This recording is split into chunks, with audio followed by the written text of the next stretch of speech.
اب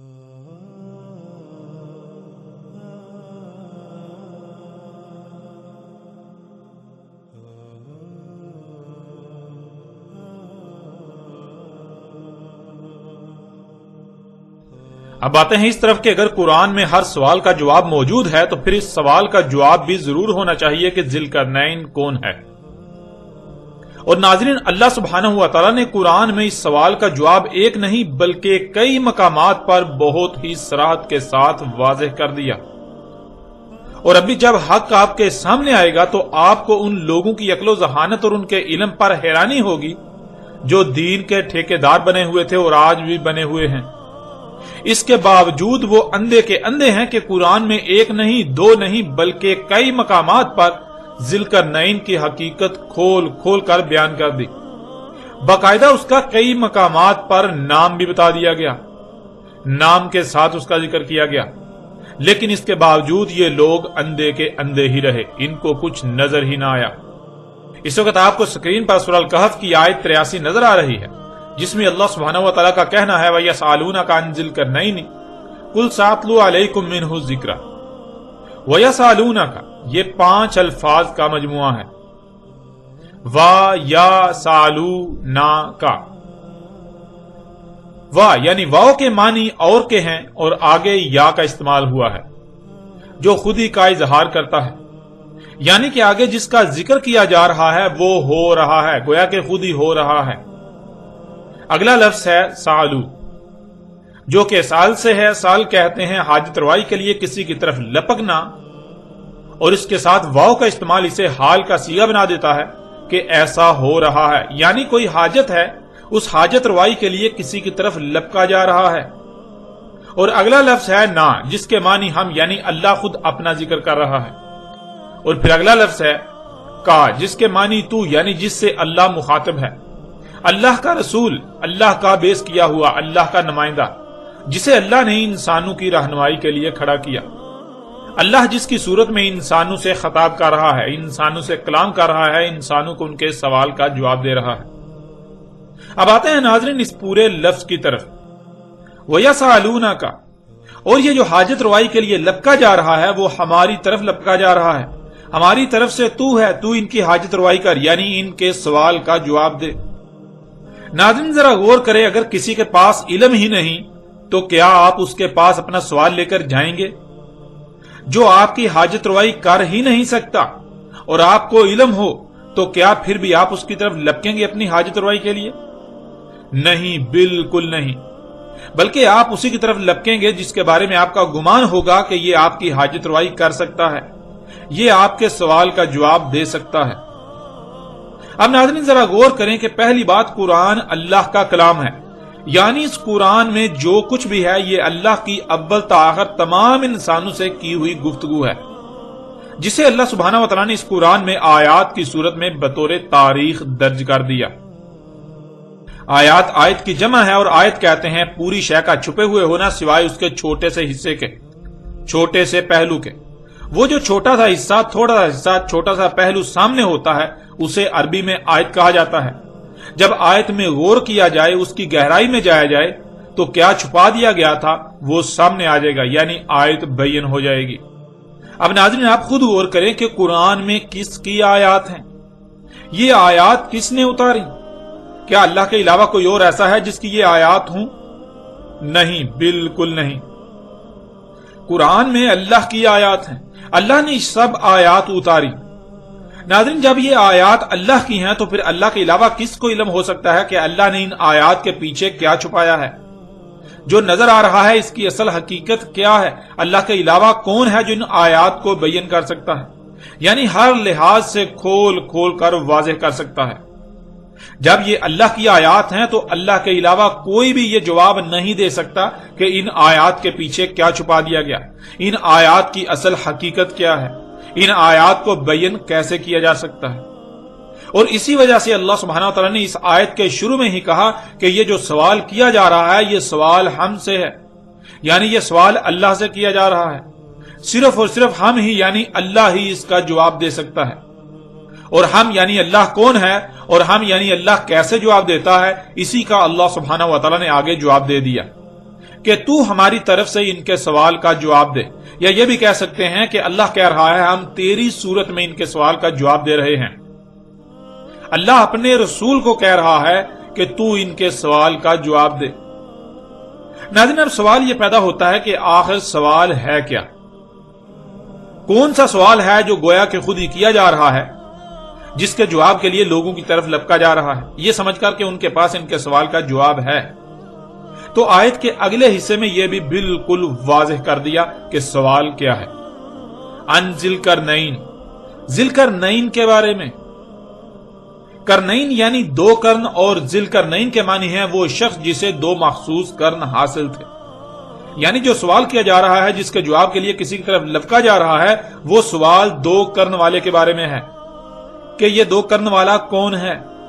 اب ناظرین ذرا غور کریں، کیا ایسا سوال کیا جا رہا ہے؟ ایسا سوال ہو رہا ہے؟ یعنی کیا ذی القرنین کے بارے میں سوال کیا جا رہا ہے، سوال ہو رہا ہے؟ جب غور کریں گے تو آپ پر یہ بات بالکل کھل کر واضح ہے کہ بالکل گزشتہ کئی صدیوں سے لے کر آج تک انسانوں کی اکثریت کا یہ سوال ہے کہ ذی القرنین کون ہے، اور اپنی حاجت روائی کے لیے، اس سوال کے جواب کے لیے ان لوگوں کی طرف لپکا جا رہا ہے جو انسانوں کی رہنمائی کے دعوے دار ہیں۔ اللہ کے علاوہ کوئی بھی نہیں جانتا کہ انسان کو دنیا میں کیوں لایا گیا، اس کے دنیا میں آنے کا مقصد کیا ہے، اور وہ مقصد کیسے پورا ہوگا۔ اس لیے اللہ کے علاوہ کوئی دوسرا رہنمائی نہیں کر سکتا۔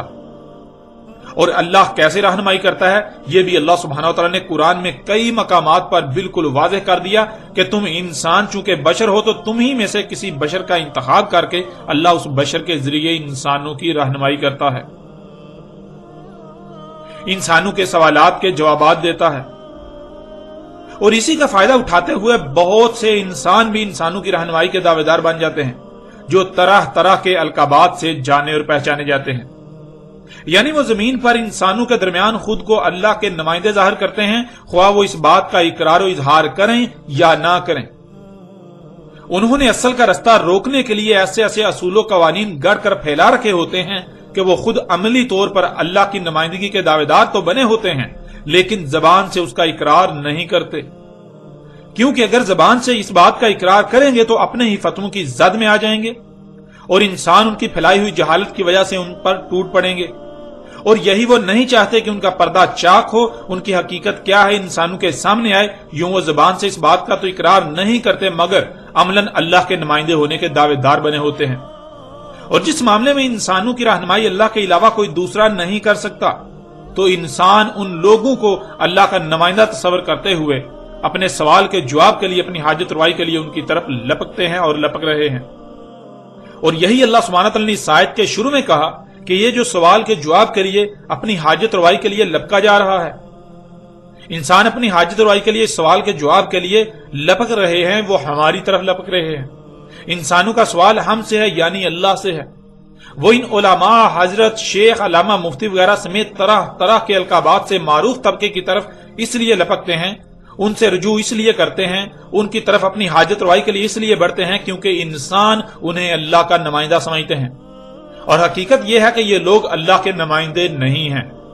جب یہ لوگ اللہ کے نمائندے نہیں ہیں تو یہ انسانوں کے سوال کا جواب کیسے دے سکتے ہیں؟ یہ ان کی حاجت روائی کیسے کر سکتے ہیں؟ انسانوں کا سوال ہم سے ہے، یعنی اللہ سے ہے، اور ہماری طرف سے تو، یعنی اللہ کی طرف سے تو ہمارا نمائندہ ہے، ہم تیری صورت میں ان کے سوال کا جواب دے رہے ہیں۔ اور وہ سوال ہے دو قرن والے کے بارے میں۔ ناظرین آپ خود غور کریں، اگر یہ لوگ واقعتاً سچے ہوتے، یہ اللہ کے نمائندے ہوتے، تو کیا صدیوں سے چلا رہا یہ سوال آج تک سوال ہی رہتا؟ اگر یہ سچے ہوتے، یہ اللہ کے نمائندے ہوتے، یہ اللہ کے بھیجے ہوئے ہوتے، یہ اہل حق ہوتے، تو یہ سوال نہ رہتا۔ جو جواب اس سوال کا دیا جاتا، دنیا کی کوئی طاقت چاہ کر بھی اس پر اعتراض نہ اٹھا سکتی، اس کا رد نہ کر سکتی۔ مگر حقیقت کیا ہے وہ آپ جانتے ہیں۔ حقیقت پوری دنیا کے سامنے ہے کہ یہ سوال آج تک سوال ہی ہے۔ یہ لوگ اس سوال کا جو جواب دیتے ہیں، خود ہی اس پر اعتراضات بھی اٹھاتے ہیں، اور اعتراضات بھی ایسے کہ پھر خود ہی لاجواب بھی ہو جاتے ہیں۔ ان کا جواب بالکل واضح غلط ثابت ہو جاتا ہے۔ ایک گروہ کہتا ہے کہ اس سوال کا جواب کہ ذی القرنین سکندر اعظم یونانی تھا، اور دوسرا گروہ اس پر ایسے اعتراضات اٹھاتا ہے کہ سکندر اعظم یونانی کو ذی القرنین کہنے والے لاجواب ہو جاتے ہیں، عاجز آ جاتے ہیں، اور خود اس بات کو تسلیم کرتے ہوئے نظر آتے ہیں کہ ہاں ان اعتراضات کی روشنی میں اسکندر اعظم یونانی ذوالقرنین قطعا نہیں ہو سکتا۔ پھر ایک طبقہ ایک دوسری شخصیت کو ذوالقرنین قرار دیتا ہے کہ سائرس ایرانی ذوالقرنین تھا، اور پھر اس پر بھی اٹھائے جانے والے اعتراضات سائرس ایرانی کو ذوالقرنین تسلیم کرنے یا یہ نظریہ دینے والوں کو لاجواب کر دیتے ہیں۔ یوں آج تک یہ سوال ہی بنا رہا۔ آپ خود غور کریں، اگر یہ علماء، مفتیان، حضرت، شیوخ، علامہ وغیرہ کہلوانے والے یہ سب کے سب لوگ سچے ہوتے، یہ اللہ کے نمائندے ہوتے، تو اس معاملے میں یہ سب کے سب کیسے جھوٹے ثابت ہو گئے؟ جس کو انہوں نے ذوالقرنین ثابت کرنے کی ساڑ توڑ کوشش کی، اسی میں ناکام و نامراد ثابت ہوئے، جھوٹے، بے بنیاد اور غلط ثابت ہوئے۔ تو سوال یہ پیدا ہوتا ہے کہ یہ لوگ اللہ کے نمائندے کیسے ہو سکتے ہیں؟ جب یہ لوگ اللہ کے نمائندے ہیں ہی نہیں تو پھر یہ سوال ان لوگوں سے تو تھا ہی نہیں، کیونکہ یہ سوال تو اللہ سے ہے۔ اللہ کے علاوہ کوئی انسان کی رہنمائی نہیں کر سکتا۔ اس لیے جب یہ سوال ان لوگوں سے تھا ہی نہیں تو پھر یہ لوگ اس سوال کا جواب بھی کیسے دے سکتے تھے؟ کیونکہ یہ سوال تو اللہ سے تھا، یہ سوال تو اللہ سے ہے، اور اس کا جواب سوائے اللہ کے کسی کے پاس نہیں ہے۔ اس لیے سوال کے جواب کا اصل حقدار اللہ ہے۔ اگر اللہ کے علاوہ کوئی بھی اس کا جواب دینے کا دعوے دار بنتا ہے تو لا محالہ وہ مشرک اعظم تو ہو سکتا ہے، اپنی خواہشات کی اتباع کرنے والا اپنی خواہشات کو الہ بنائے ہوئے تو ہو سکتا ہے، مگر اللہ کا غلام ہرگز نہیں ہو سکتا، وہ اللہ کا نمائندہ ہرگز نہیں ہو سکتا، وہ مومن ہرگز نہیں ہو سکتا۔ وَيَسْأَلُونَكَ عَنِ ذِي الْقَرْنَيْنِ قُلْ سَأَتْلُو عَلَيْكُمْ مِنْهُ الذِّكْرَ۔ اس آیت کے شروع میں اللہ سبحانہ وتعالیٰ کا کہنا ہے، یہ جو سوال کیا جا رہا ہے، انسان اپنی حاجت روائی کے لیے اللہ کے نمائندے ہونے کے دعوے داروں کی طرف لپک رہے ہیں۔ یہ سوال ان جھوٹے مکار اور اللہ کے شریکوں سے نہیں ہے، بلکہ یہ سوال اللہ سے ہے۔ انسان چونکہ ان لوگوں کو اللہ کے نمائندے سمجھتے ہیں، اس لیے وہ اپنی حاجت روائی کے لیے، اپنے سوال کے جواب کے لیے ان لوگوں کی طرف لپکتے ہیں۔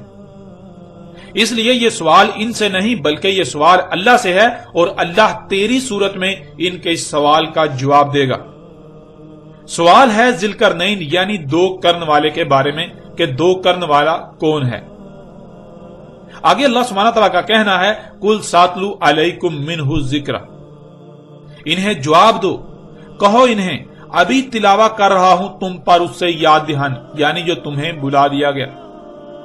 ناظرین، آگے بڑھنے سے پہلے لفظ ذوالقرنین کے بارے میں جان لینا بہت ضروری ہے، اور پھر لفظ ذوالقرنین کی جو بھی وضاحت کی جائے دیکھنا یہ ہے کہ کیا قرآن اس کی تصدیق کرتا ہے یا نہیں، کیونکہ قرآن العزیز الحکیم ہے۔ قرآن میں ترتیب ایسی ہے کہ اگر کسی لفظ کا ذکر کیا جا رہا ہے تو ساتھ ہی آگے اس کی وضاحت بھی قرآن خود ہی کر رہا ہوتا ہے۔ مثلا اگر اس آیت میں لفظ ذوالقرنین کا استعمال کیا گیا تو ساتھ ہی اگلی آیات میں اس کی وضاحت بھی قرآن نے کر دی، جو اس بات کو بالکل کھول کر واضح کر دے گی کہ آیا آپ نے ذوالقرنین کا معنی وہی سمجھا جو قرآن بیان کر رہا ہے، یا پھر کہیں ایسا تو نہیں قرآن کچھ اور بیان کر رہا ہے اور آپ اس کے برعکس اپنی ہی کوئی کہانی گڑھ رہے ہیں، اپنے خود ساختہ معنی پہنا رہے ہیں۔ تو آگے بڑھنے سے پہلے لفظ ذوالقرنین کو واضح کر دیتے ہیں، اور پھر آگے یہ بھی دیکھیں گے کہ کیا قرآن ان معنوں کی تصدیق کرتا ہے یا نہیں۔ ذوالقرنین 3 الفاظ کا مجموعہ ہے۔ ذی القرنین، ذی کے معنی ہے حاصل شدہ، یعنی جو آپ کو حاصل ہو چکا، جو کسی کو حاصل ہو چکا، جو کسی کے پاس ہے، جو کسی کے اختیار میں آ چکا۔ اگلا لفظ ہے الف لام۔ کسی بھی لفظ کے شروع میں الف لام کا استعمال اسے مخصوص بنا دیتا ہے، یعنی کسی عام شے کا ذکر نہیں کیا جا رہا بلکہ کسی خاص شے کا ذکر کیا جا رہا ہے۔ پھر اگلا لفظ ہے کرنین۔ ناظرین، ویسے تو صرف اور صرف واحد اور جمع کا صیغہ ہوتا ہے، لیکن عربی میں ایسا نہیں ہے۔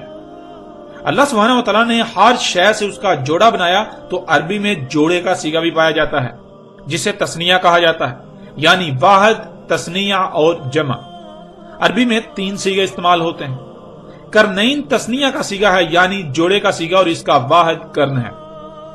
ناظرین، ایک بات بہت عام کر دی گئی کہ کرن کے معنی سینگ کے ہیں، لیکن یہ حقیقت نہیں ہے۔ کرن عربی میں کہتے ہیں ایک شے کے بیک وقت دو ظہور ہونا۔ یہ خصوصیت عموماً سینگ میں پائی جاتی ہے کہ سینگ کا بیک وقت دو مقامات پر ظہور ہوتا ہے، اس وجہ سے سینگ کو بھی عربی میں کرن کہا جاتا ہے۔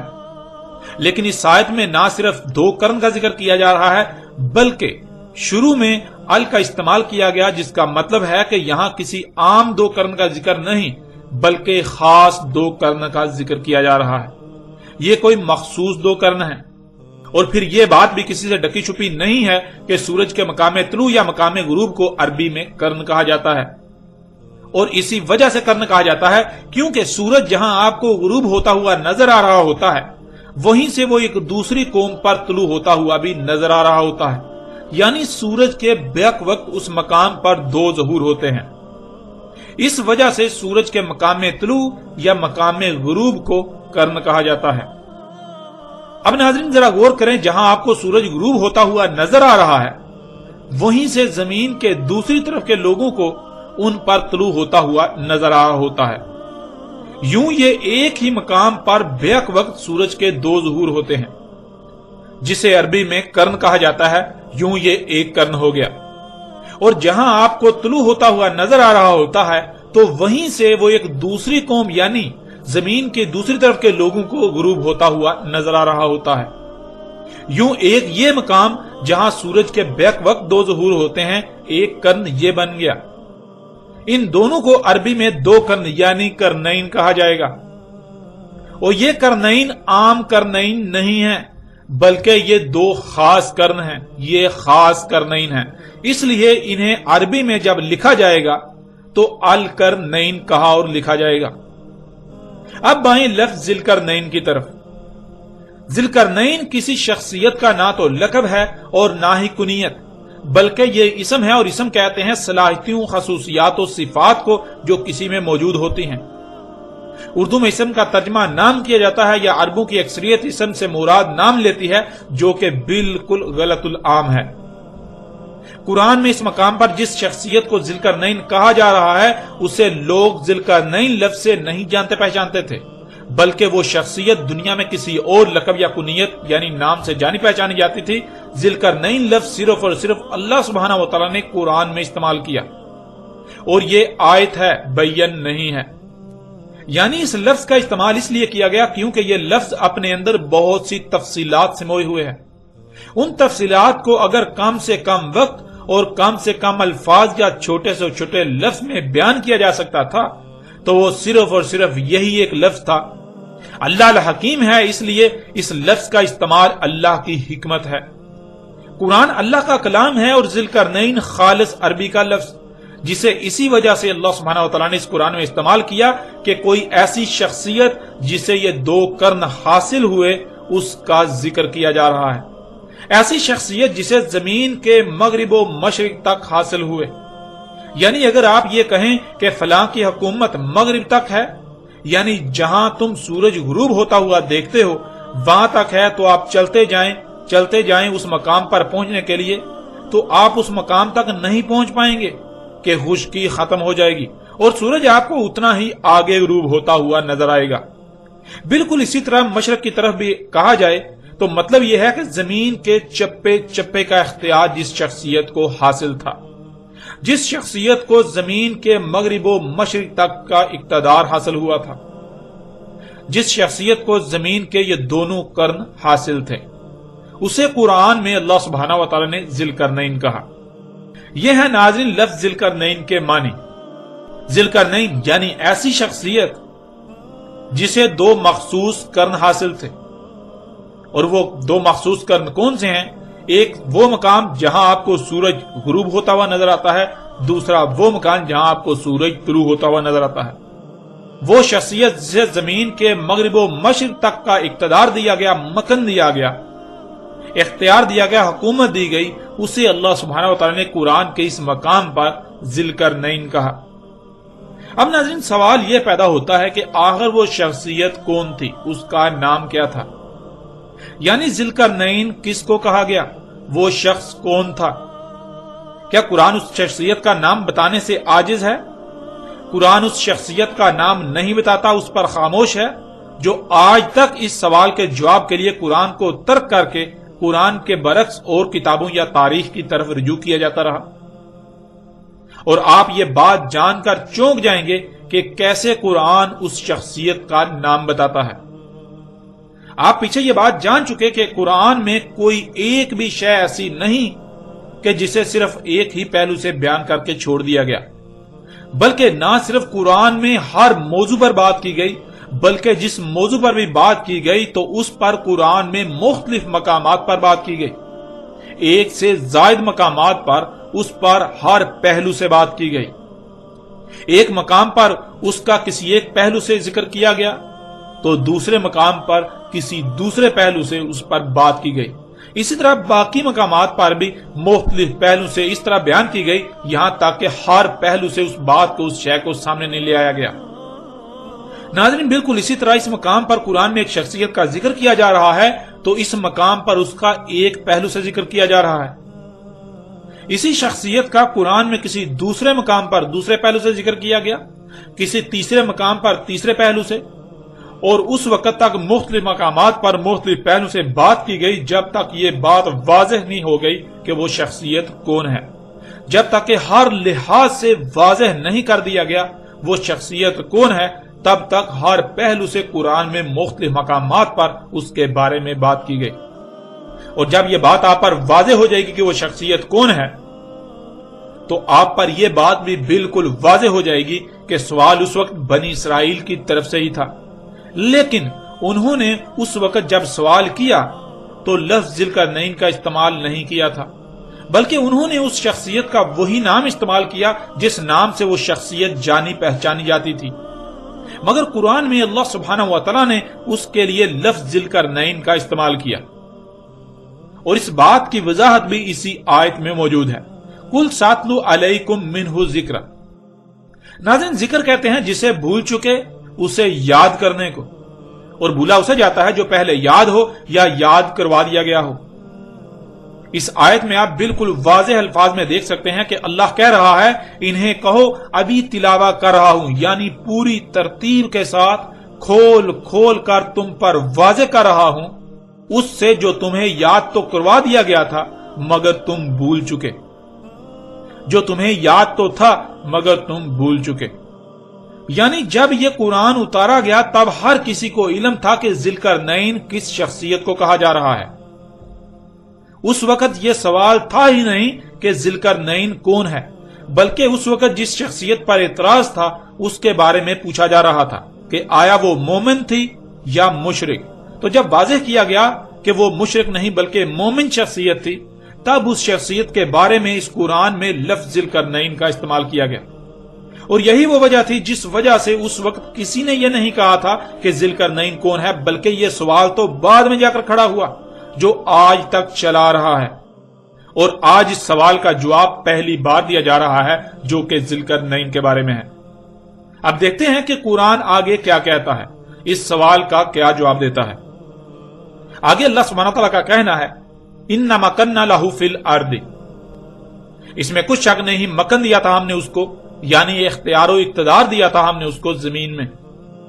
ناظرین، اس سے پہلے کہ آیت کے اگلے حصے کی طرف بڑھیں، پچھلی آیت کے پہلے حصے میں ذوالقرنین کے بارے میں سوال ہے، اسی آیت کے اگلے حصے میں کہا جا رہا ہے کہ ابھی تلاوہ کر رہے ہیں، یعنی ابھی تم پر اس سے ذکر کھول کھول کر پوری ترتیب کے ساتھ واضح کر رہے ہیں۔ اور اگلی آیت کے پہلے حصے میں اب جواب دیا جا رہا ہے کہ ذوالقرنین وہ شخصیت تھی جسے ہم نے زمین میں اقتدار و اختیار دیا تھا۔ آگے بڑھنے سے پہلے یہ جاننا ہوگا کہ کس کو زمین میں اقتدار و اختیار دیا گیا، کس کو زمین میں مکن دیا گیا، یعنی کس کو زمین میں حکومت دی گئی۔ اور آپ جانتے ہیں کہ زمین میں تو بہت سو کو اختیار و اقتدار دیا گیا، حکومت دی گئی، کوئی ایک شخصیت تو ہے نہیں، لیکن یہاں تک قرآن نے اتنا واضح کر دیا کہ ذوالقرنین ان لوگوں میں سے ہے، ان شخصیات میں سے ہے جن کو زمین میں مکن یعنی زمین میں اقتدار و اختیار حکومت دی گئی تھی۔ یوں کھرب ہا کھرب میں سے صرف سینکڑوں یا ہزاروں شخصیات پیچھے رہ جاتی ہیں، وہ شخصیات جن کو زمین میں حکومت دی گئی۔ جس سے ذوالقرنین کی پہچان بہت حد تک آسان کر دی گئی۔ اب جب قرآن سے ہی سوال کیا جائے کہ زمین میں کس کو مکن یعنی اقتدار و اختیار دیا گیا، حکومت دی گئی، تو قرآن بھی کسی ایک کا نام نہیں بتاتا بلکہ قرآن بہت سو کا ذکر کرتا ہے۔ تو اب سوال یہ پیدا ہوتا ہے کہ اے اللہ، مکن تو زمین میں بہت سو کو دیا گیا، آخر ان میں سے وہ شخصیت کون سی ہے، اس کا نام کیا ہے جسے یہاں پر ذوالقرنین کہا گیا؟ جب یہ سوال کیا جائے تو اسی آیت کے اگلے حصے میں اس سوال کا جواب بھی دے دیا گیا، وَآتَيْنَاهُ مِن كُلِّ شَيْءٍ سَبَبًا، اور دیے تھے ہم نے اس کو تمام کی تمام اشیاء سے اسباب، یعنی ہر شے سے سبب دیا تھا۔ اب ناظرین ذرا غور کریں کہ سوال تھا ذوالقرنین کے بارے میں، تو اس سوال کا جواب دیا گیا کہ ابھی جواب دیتے ہیں، ابھی جواب دے رہے ہیں۔ تو اگلی آیت میں جواب دیا گیا کہ ذوالقرنین وہ شخصیت ہے جسے ہم نے زمین میں مکن یعنی اقتدار و اختیار حکومت دی تھی۔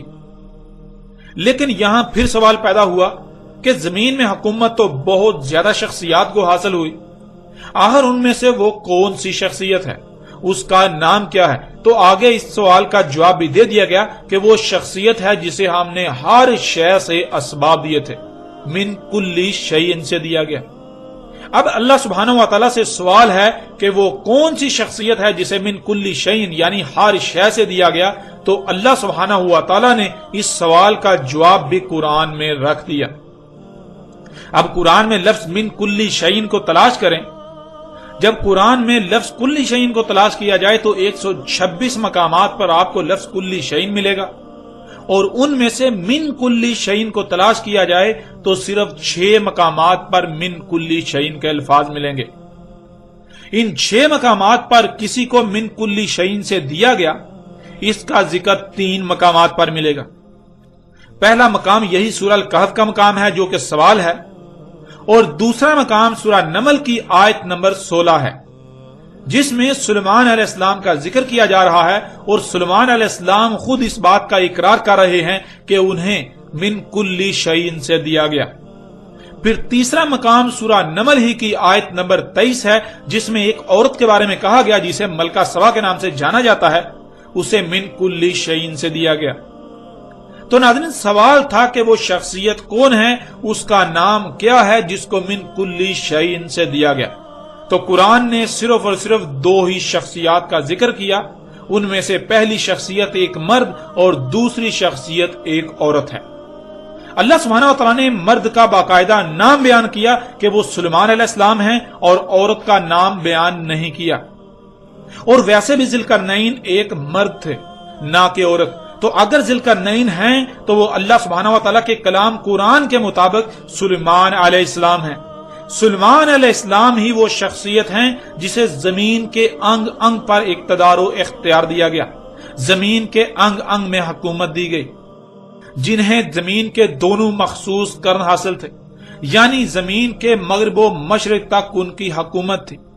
یوں ذوالقرنین جس کو 2 مخصوص قرن حاصل تھے وہ سلیمان علیہ السلام تھے، نہ کہ کوئی اور۔ ناظرین یہاں تک اگر غور کیا جائے تو قرآن نے اپنے دعوے کے عین مطابق اس سوال کا بالکل کھول کھول کر جواب دے دیا کہ ذوالقرنین سلیمان علیہ السلام ہیں۔ سلیمان علیہ السلام ہی وہ شخصیت ہیں جنہیں زمین کے مغرب و مشرق تک کی حکومت دی گئی، اقتدار و اختیار دیا گیا، مکن دیا گیا، جنہیں زمین کے 2 مخصوص قرن حاصل تھے۔ اللہ سبحانہ و تعالیٰ نے قرآن میں نہ صرف ہر سوال کا جواب رکھ دیا بلکہ اسے ہر پہلو سے پھیر پھیر کر انسانوں کے سامنے لے آئے مسئلوں سے۔ وہ لوگ جو قرآن کو چھوڑ کر اس کا متبادل کرتے ہیں، پھر ان متبادل کی طرف رجوع کرتے ہیں اپنے مسائل کے حل کے لیے، تو قرآن کے علاوہ کون ہے جو ان کے کسی بھی سوال کا جواب دے سکے؟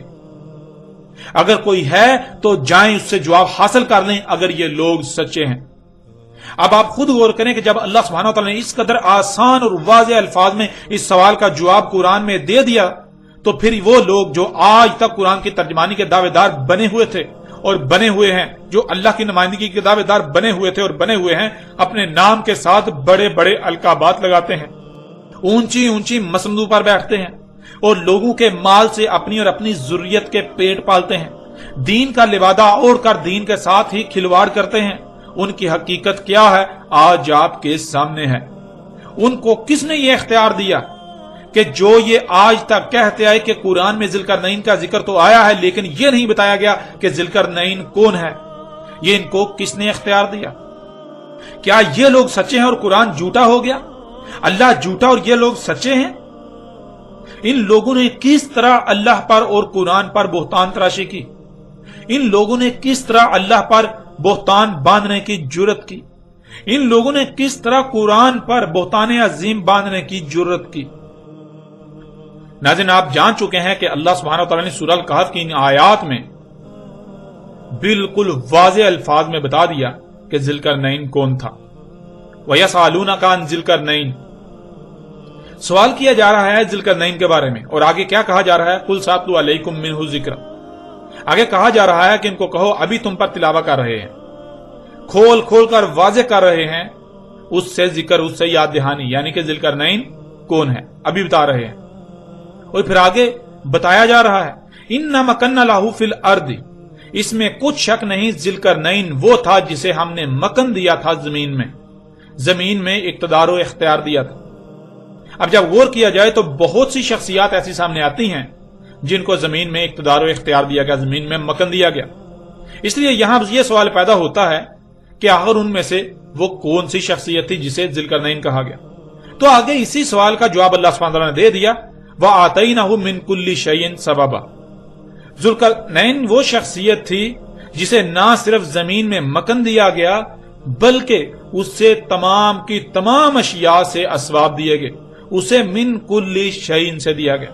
اور جب قرآن سے سوال کیا جائے کہ وہ کون سی شخصیت ہے جسے من کل شیء سے دیا گیا، تو قرآن صرف اور صرف دو شخصیات کو سامنے لاتا ہے، ان میں سے ایک مرد اور دوسری عورت، ایک کا نام بیان کرتا ہے اور دوسرے کا نام بیان نہیں کرتا۔ پہلی جس شخصیت کو قرآن سامنے لاتا ہے وہ سلیمان علیہ السلام، اور دوسری شخصیت ایک عورت ہے جس کا قرآن نام بیان نہیں کرتا۔ یوں آپ نے دیکھا کہ اللہ سبحانہ وتعالی نے سورہ الکہف کے اس واقعے میں پہلی 2 آیات میں ہی یہ واضح کر دیا کہ ذوالقرنین کون تھا، باقاعدہ اس شخصیت کا نام تک بتا دیا، اور خود کو اللہ کے نمائندے کہنے والے انسانوں کی رہنمائی کے دعوے دار آج تک اس سوال کا جواب نہ دے سکے۔ اب آپ خود غور کریں اور اندازہ لگائیں کہ ان لوگوں کی حقیقت کیا ہے۔ یہ جہالا جو کہ اپنے آپ کو علماء کہتے ہیں، اللہ کے نمائندے کہتے ہیں، ان کی حقیقت کیا ہے یہ بھی بالکل کھل کر آپ پر واضح ہو چکی۔ ناظرین، بڑھتے ہیں آگے اور آپ کے سامنے رکھتے ہیں کہ صرف اتنا ہی نہیں بلکہ اور بہت سے پہلوں سے بھی اللہ سبحانہ وتعالی نے قرآن میں بالکل کھول کھول کر واضح کر دیا کہ ذوالقرنین سلیمان علیہ السلام تھے۔ بڑھتے ہیں ان پہلوں کی طرف۔